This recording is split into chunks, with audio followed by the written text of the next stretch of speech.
నమస్తే. Welcome to my channel. Malleswari మీ ముందుకు వచ్చేసింది. ఇప్పుడు మా ఇంట్లో కర్రీస్ ఏంటో తెలుసుకుందామా మరి. ఈరోజు మా ఇంట్లో పనగంటాకు కందిపప్పు ఫ్రై తయారు చేసుకునే విధానాన్ని చూసేస్తామా. ముందుగా ఇది బాగా సన్నగా తరిగి కడిగి పెట్టుకున్నానండి. మాకు ఇక్కడ ఆకుకూరలు నెల్లూరు జిల్లాలో ఆకుకూరలు ఎక్కువ తింటాము. ఇటు సైడు ఎక్కువ ఆకుకూరలు దొరుకుతాయి మాకు. కొంతమందికి దొరకవు. మాకు ఇటు సైడు గోంగూర, ఇలా పనగంటాకు, తోటాకు, చిర్రాకు, వచ్చేసి పావింటాకు, మునగాకు, అవిసాకు, ఇలాంటివన్నీ మాకు ఇక్కడ బాగా దొరుకుతాయి. చేసుకొని కూడా తింటుంటాము ఎక్కువ. ఇప్పుడు ముందుగా స్టవ్ వెలిగించేసుకుందాం. బాండీ పెట్టేసుకొని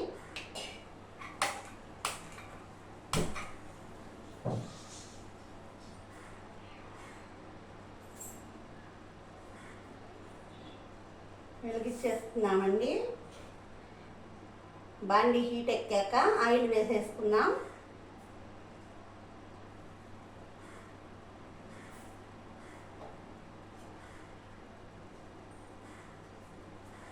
ఆయిల్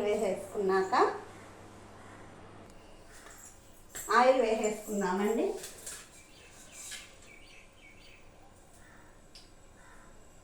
ఆయిల్ వేసేసాను.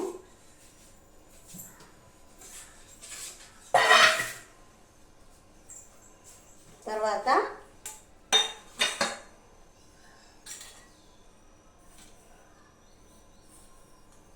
ఆవాలు 1 స్పూను, జీలకర్ర 1/2 స్పూను,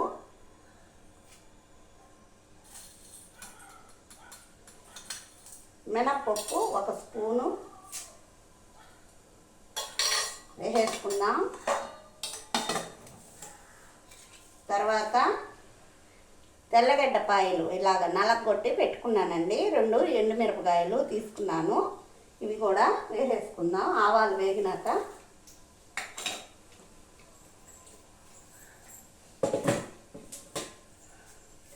ఆకుకూరలు ఎంత వాడితే అంత మంచిదండి మనకి. ఎప్పుడైనా మా ఇంట్లో ఆకుకూర పప్పులు, ఇట్లా ఆకుకూర ఫ్రైలు ఇట్లా చేసుకుంటుంటాము. నెల్లూరు జిల్లా మటుకు బాగా వాడతామండి. ఇక అటు తెనాలి సైడ్ అలా సైడ్ మటుకు ఎక్కువ వాడతారేమో కానీ తక్కువ వాడటం. ఆకుకూరలు కూడా అప్పటి పక్క ఎక్కువ దొరకవు, కొన్ని మాత్రమే ఉంటాయి. ఆకుకూరలు కూడా అన్ని రకాలు వాళ్ళకి ఇక్కడ దొరికినట్టు అక్కడ దొరకవు అన్నమాట. అంటే మా అత్తగారు తెనాలి కాబట్టి తెనాలి విషయాలు కొన్ని బాగా తెలుసు నాకు.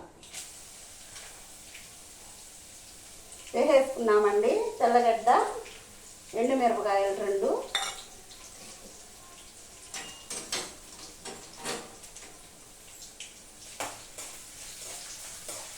బాగా వేగినాక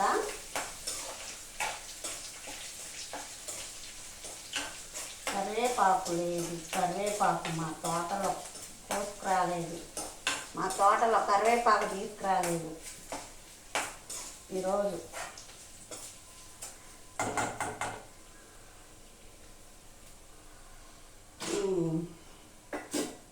మీ ఇంట్లో ఈరోజు ఏం కర్రీస్ వండుతున్నారు చూసిన వాళ్ళందరూ కామెంట్ పెట్టండి. ఇదిగోండి, తిరమ్మాత వేగిపోయింది. తర్వాత ఆకు వేసేసుకుందాం, పనగంటాకు.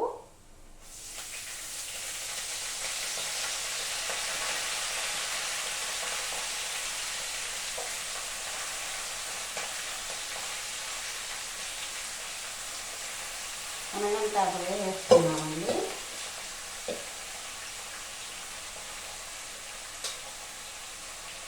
ముందుగానే 2-3 సార్లు కడిగి పక్కన పెట్టేసుకున్నానండి. బాగా కడగాలండి ఆకుకూరలు మటుకు. 2-3 సార్లు బాగా జాడించాలి నీళ్ళల్లో. ఇప్పుడు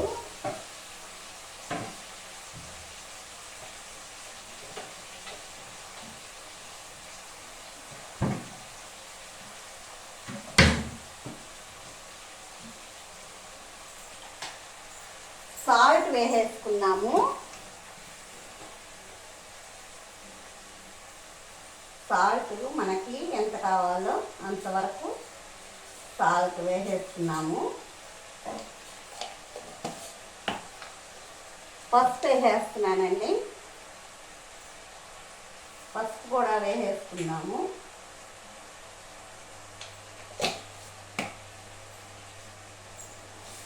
పైన మూత పెట్టేద్దాము. ఆవిరికి కాస్త మగ్గాలి. ఇది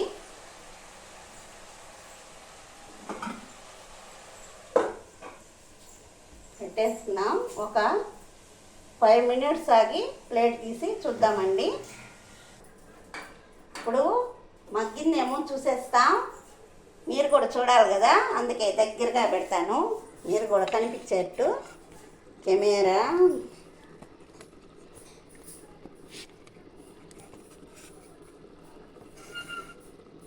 మూత తీసేస్తానండి. చూసారా,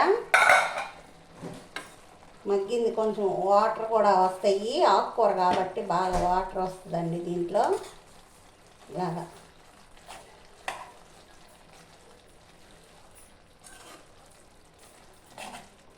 పనగంటి ఆకు. ఇది ఈ ఆకు పేరు పనగంటి కూర. పనగంటి ఆకు అంటాం మేము నెల్లూరు సైడు.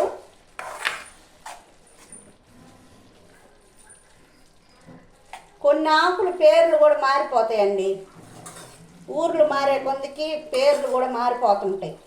ఆకుల పేర్లు, కాయల పేర్లు, కూరగాయల పేర్లు అన్నీ మారిపోతుంటాయి.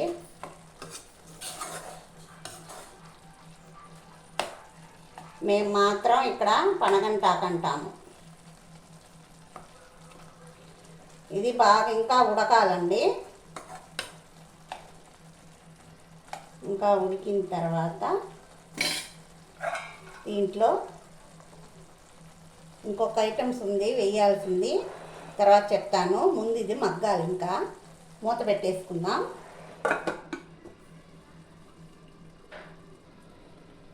మూత తీసేస్తామండి. మగ్గిందేమో చూద్దాం.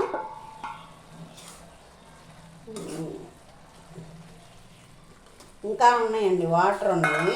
అయితే ఇదైతే ఉడికింది. ఆకైతే ఉడికిపోయింది బాగా. ఉడికిందండి బాగా ఆకైతే. చూడండి, దీంట్లోకి ఇప్పుడు ఏం వేసుకోవాలి అంటే, ఇదిగోండి కందిపప్పు ఉడికిచ్చి పెట్టుకున్నాను, దీంట్లోకి వేసేస్తాము. పనగంటాకులో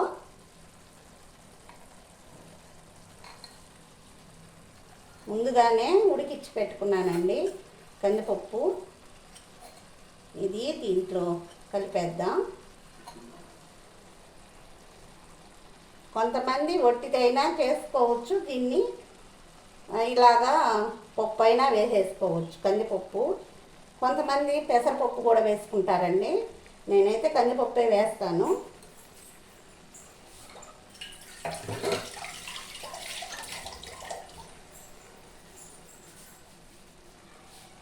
దీన్ని బాగా కలుపుకున్నాం. కలిపేద్దాం.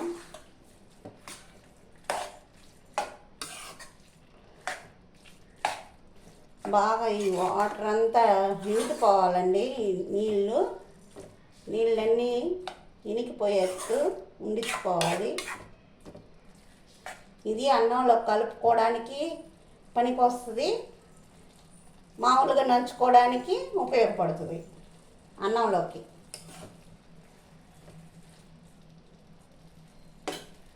వేసేసుకున్నాం. కాసేపు కొంచెం పెద్ద మంట పెడుతున్నానండి. పెద్ద మంట పెట్టేసుకుంటే వాటర్ అంతా ఇనికిపోతుంది.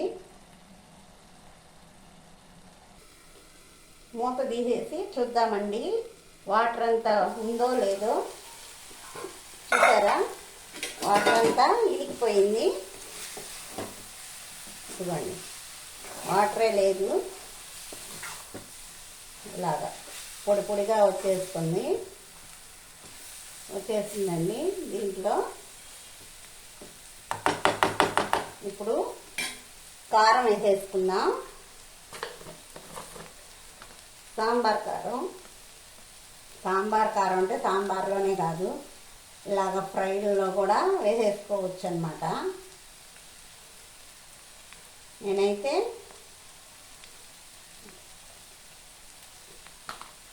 1.5 స్పూన్ వేసానండి కారం.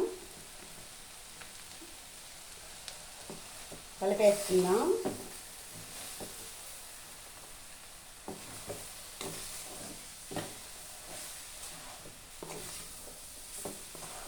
సరే,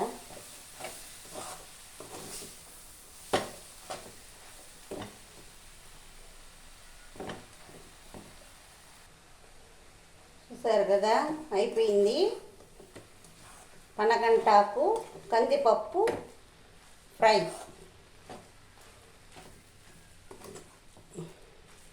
ఇది అన్నంలో కలుపుకోవడానికి బాగుంటుంది. ఏమన్నా పప్పుచారు కాసుకున్నప్పుడు నంచుకోవడానికి బాగుంటుందండి.